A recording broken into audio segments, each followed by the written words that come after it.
in today's tutorial, I'm going to show you how to resolve or fix if there's no sound coming out of your ASUS laptop, tablet, or desktop computer.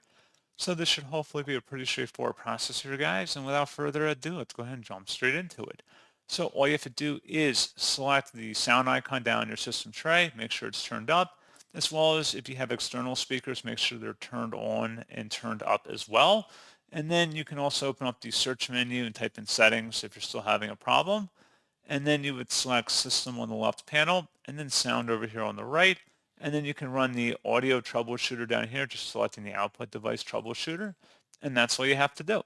So pretty straightforward process, guys. And as always, thank you for watching. I do hope that was able to help you out. And I do look forward to catching you all in the next tutorial. Goodbye.